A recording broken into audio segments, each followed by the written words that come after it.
بسم اللہ الرحمن الرحیم۔ سال اول کے طلباء و طالبات، السلام علیکم۔ آج کا جو ہمارا بہترین افسانہ ہے غلام عباس کا لکھا ہوا نثری حصے کا سبق جو وہ اس پہ ہم بات کریں گے۔ تو سبق پہ جانے سے پہلے، اوور کوٹ پہ جانے سے پہلے ہم بات کرتے ہیں غلام عباس کی۔ اگر بات کی جائے ان کی پیدائش کی، جائے پیدائش کی، تو یہ امرتسر میں 1909 میں پیدا ہوئے ہیں اور وہاں سے ان کے والدین نے ہجرت کی اور لاہور چلے آئے۔ تو یہاں پہ انہوں نے اپنی تعلیم جو ہے اور تربیت ان کی لاہور میں ہی مکمل ہوئی ہے۔ اگر بات کی جائے ان کے ادبی سفر کی، تو ان کا ادبی سفر 1925 کو شروع ہوا ہے، جس میں انہوں نے 1925 سے لے کر 28 تک غیر ملکی افسانوں کے ترجمے کیے ہیں، اور 1928 سے لے کر 1937 تک یہ بچوں کے رسالوں جن کے نام پھول اور تہذیب نسواں ہیں ان کے ایڈیٹر رہے ہیں۔ غلام عباس ایک بہترین اور منفرد اردو میں افسانہ نگار ہیں۔ اگر بات کی جائے ان کے افسانوں کے مجموعوں کی، تو غلام عباس کے افسانوں کے مجموعوں میں جو بہترین اور مشہور ہوئے ہیں ان میں چاڑے کی چاندنی، تارس اور الحمرا کے افسانے جو ہیں وہ بہت مشہور ہوئے ہیں، جن کے افسانوی مجموعے ہیں۔ اور اس طرح ان کی جو پہلی کہانی ہے وہ انہوں نے بکری کے نام سے 1922 میں تحریر کی، اور ان کا ایک تبازات افسانہ جو ہے جلاوطن، جس کو ٹالسٹائی کے افسانے کا ماخوذ سمجھا جاتا ہے،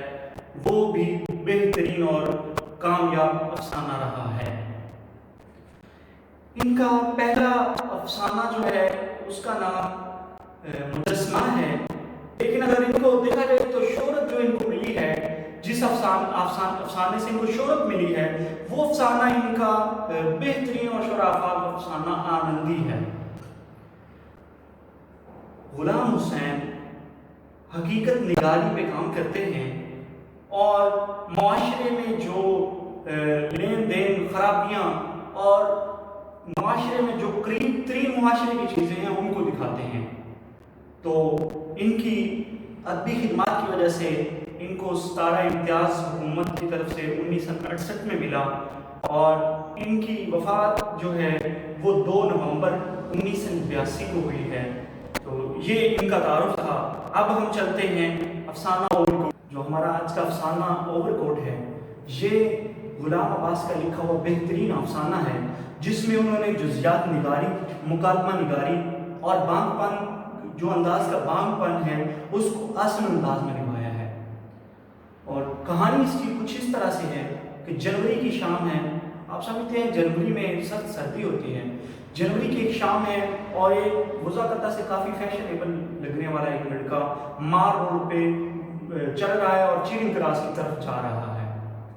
اس نے بادامی رنگ کا اوور کوٹ پہنا ہوا ہے اور گلے میں سفید جو گلو بند ہے وہ ڈالا ہوا ہے۔ اس کے پاس سے کئی ٹیکسیوں والے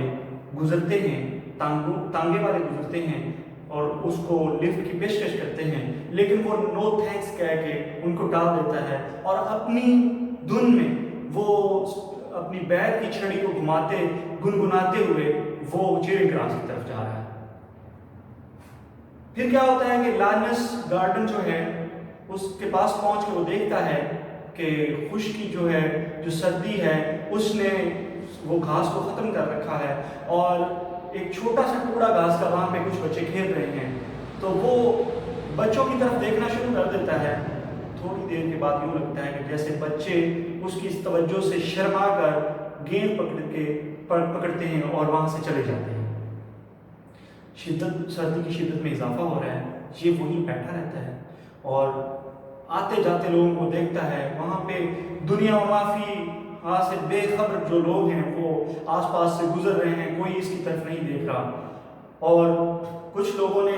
اوور کوٹ پہنے ہوئے ہیں اور کئی لوگوں نے جو اوور کوٹ پہنے ہیں وہ کافی مہنگے ہیں اور کئی لوگوں کے اوور کوٹ نیلامی کے ہیں۔ یہ بھی وہاں پہ بیٹھا رہتا ہے۔ پھر کیا ہوتا ہے کہ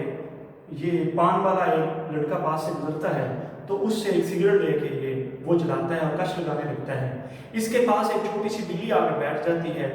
تو یہ اس سے پیار کرتا ہے، اس کو تھپکیاں دیتا ہے اور کہتا ہے پور لٹل سول، اور پھر اس کو وہاں چھوڑ کے یہ مار روڈ پہ چلنا شروع کر دیتا ہے، اور پھر مار روڈ پہ چل کے یہ ایک ایرانی قالینوں کی دکان میں جاتا ہے اور وہاں پہ یہ قالینیں دیکھتا ہے اور اس کی قیمت بھی پوچھتا ہے ان قالینوں کی، تو لیکن وہ زیادہ بتاتے ہیں تو یہ ایسے ہمیں سنکیٹتا ہے، اور وہ اس کے باوجود کہتے ہیں کہ اگر آپ کہیں تو ہم اس میں سے کم بھی کر دیں گے، آپ پسند کر لیں، لیکن یہ نو تھینکس کہہ کے یہ وہاں سے نکلتا ہے اور اپنی دھن میں ایسے بیت کی چھڑی کو دوبارہ گھماتے ہوئے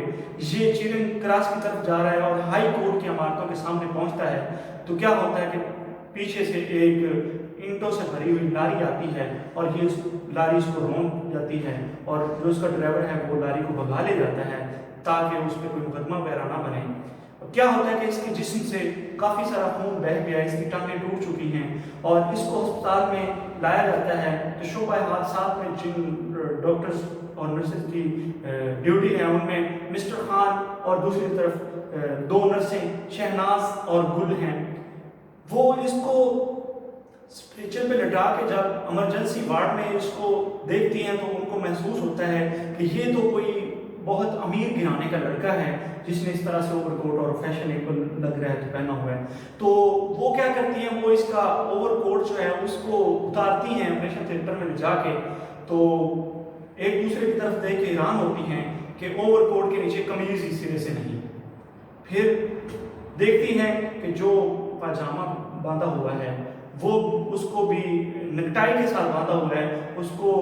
وہ کسی پن یا بکسوے وغیرہ کے ساتھ نہیں باندھا ہوا، ایک میلا کچیلا بنیان وہ اوور کوٹ کے نیچے ہوتا ہے، سویٹر ہوتا ہے، اور اس کے جسم پر بھی میل کی موٹی تہ جو ہے وہ جم چکی ہے، تو جب یہ اس کی طرف دیکھتی ہیں، اس کو یہ سارا اس کا کر رہی ہیں، تو اس کا جسم بے جان پڑا ہے اور ادھر یہ جو ہے اس کی روح پرواز ہو چکی ہے، تو وہ آپس میں ایک دوسرے کو آنکھوں کے ذریعے یہ سمجھاتی ہوئی دکھائی دیتی ہیں کہ مطلب دیکھا جائے تو یہ کتنا فیشنیبل تھا، لیکن اس کی جو اصلیت ہے وہ یہ ہے۔ تو جب اس کے کپڑے اتارے جاتے ہیں اس سے پہلے یہ چھت کی طرف دیکھ رہا ہے، جیسے اس کے کپڑے اتارے جاتے ہیں تو یہ ایک سائڈ پہ اس کو کیا جاتا ہے، تو یوں لگتا ہے کہ جیسے اس نے وہ نظریں پھیر لی ہیں اور دیوار کی طرف کرنی ہے، تو جو اس کے جیب سے جو اس کا مال متاع نکلتا ہے وہ ایک کنگا ہے، اس کے علاوہ 6 آنے ہیں، اور ان کے علاوہ کچھ گراموفونوں کی ریکارڈوں کی جو ہے وہ فہرست ہے اور فون نمبر لکھے ہوئے ہیں، وہ ایک ڈائری ملتی ہے، لیکن افسوس کہ وہ بیت کی چھڑی حادثے میں کہیں گم ہو گئی ہے۔ تو بیسک یہ جو ہے غلام عباس وہ ایک تو فیشن ایبل چیز پہ وہ نشتر چلا رہا ہے کہ آج کے معاشرے میں فیشن ایبل لوگ جو ہیں ان کی اصلیت کچھ اور ہے، لیکن وہ ان کا اندر کچھ اور ہے اور ان کا باہر کچھ اور ہے، تو اس پہ بھی وہ نشتر چلاتے ہوئے دکھائی دیتے ہیں، اور معاشرے میں اپنی اصلیت کو چھپانے والے جو لوگ ہیں ان پہ وہ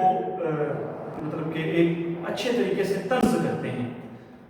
وہ یہ سمجھانا چاہتے ہیں کہ انسان کی جتنی اوقات ہو، جتنی اصلیت ہو، اتنی ہی دکھانی چاہیے۔ تو اس بہترین افسانے کے ذریعے جس کا نام اوور کوٹ ہے، غلام عباس نے معاشرے کے رویوں پر بھی تنقید کی ہے۔ تو یہ ہمارا آج کا ٹاپک تھا، اگلے ٹاپک کے لیے اجازت دیجیے، السلام۔